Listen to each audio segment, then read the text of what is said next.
Hello viewers, আসসালামু আলাইকুম। Smart হয়ে অনলাইন একাডেমি পক্ষ থেকে সবাইকে স্বাগতম। আজকে আমরা আলোচনা করব সাপোর্টিং স্টাফ কোন কোন বিষয়ে আপনার মেজাজ নষ্ট করতে পারে, সেই বিষয়টি তুলে ধরার চেষ্টা করব। আপনি যদি একটি সেক্টর লিড দিয়ে থাকেন তাহলে অবশ্যই আপনার কিছু না কিছু সাপোর্টিং স্টাফ রয়েছে যারা আপনার কথা শুনে বা আপনি তাদেরকে লিড দিচ্ছেন, কিন্তু তাদের কিছু কিছু আচরণে আপনি অবশ্যই কষ্ট পান বা রাগান্বিত হন। সেই বিষয়টি আমরা আজকে তুলে ধরার চেষ্টা করব।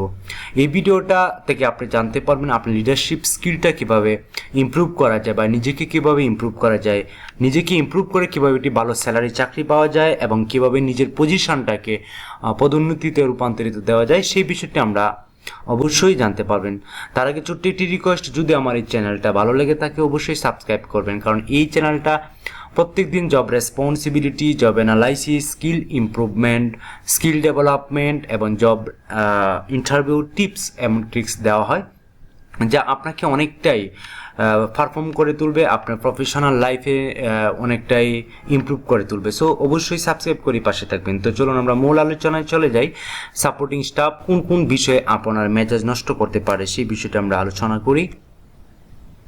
সাপোর্টিং স্টাফদের আচরণ, যে আচরণে আপনি মেজাজ কিটকিটে হয়ে যায় বা রাগান্বিত হন। ফার্স্ট অফ অল, কথা দিয়েও সময় মতো উপস্থিত না হতে পারলে, অর্থাৎ আপনি একটা মিটিং ডাকছেন, আপনি তাকে কল করছেন, মেসেজ দিয়েছেন, মেল দিয়েছেন, বাট আপনার মিটিংয়ে সে সময় মতো অ্যাটেন্ড হতে পারলো না, এতে আপনার মেজাজ খারাপ হওয়ারই সম্ভাবনা বেশি। সো এখানে আপনি অবশ্যই নিজেকে কন্ট্রোল করতে হবে এবং তাদেরকে মোটিভেট দিয়ে তাদের যে সময়ানুবর্তিতা সেই জ্ঞানটা আপনাকে অবশ্যই দিতে হবে যদি আপনি একজন লিডারশিপ হয়ে থাকেন।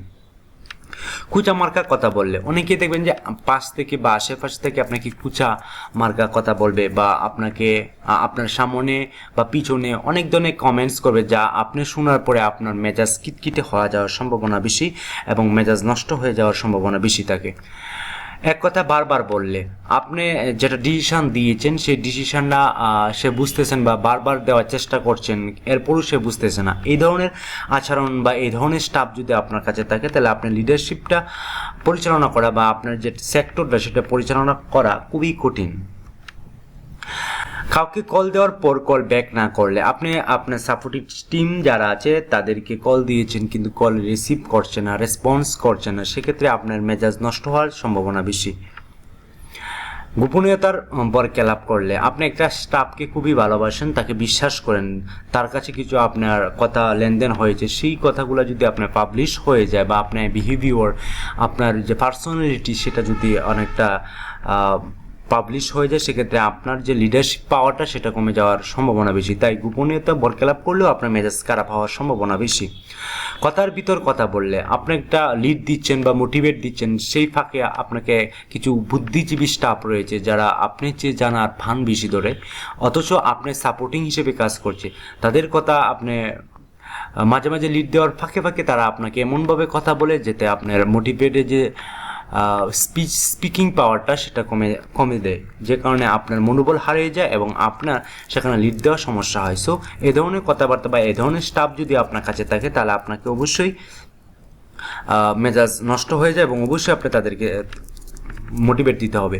কুটনামি করলে, অর্থাৎ আপনাকে নিয়ে অনেক সময় কাজ বা অ্যাটিটিউড নিয়ে অনেক সময় অনেক ধরনের মন্তব্য করা হলেও সেটাও আপনাকে মেজাজ নষ্ট করার কারণ হতে পারে। অযথা জ্ঞান দিতে আসলে, আপনার সাপোর্টিং টিম যারা আছে বা সাপোর্টিং স্টাফ যারা আছে তারা যদি আপনাকেই জ্ঞান দেয়, নলেজ দেয়, সেক্ষেত্রেও আপনার মেজাজ নষ্ট হয়ে যাওয়ার সম্ভাবনা বেশি।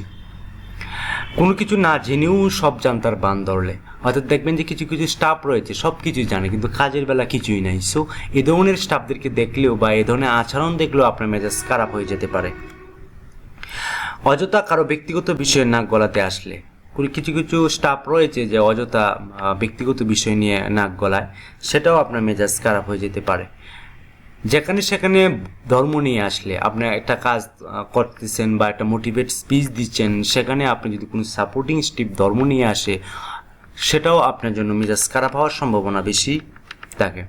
ফাইনালি, লেনদেনে স্বচ্ছতা না থাকলে, সেটা দ্যাটস মিন আমি বোঝাতে চাচ্ছি যে লেনদেন বলতে আপনার টাকা পয়সা নয়, সেটা কথার লেনদেনও হতে পারে। সো আপনি যে কথা দিচ্ছেন বা কথা নিচ্ছেন সেটা যাতে স্বচ্ছতা থাকে, আর এই ধরনের কমিউনিকেশন যদি স্বচ্ছতা না থাকে, আপনি একটা মেসেজ দিলেন আপনার সাপোর্টিং টিমদেরকে, সে যদি এই মেসেজটাকে যদি আপনি ভুলভাল বা আরও কিছু জড়িয়ে সেটাকে গুলপাক করে ফেলে, সেক্ষেত্রেও আপনার মেসেজ খারাপ হওয়ার সম্ভাবনা বেশি।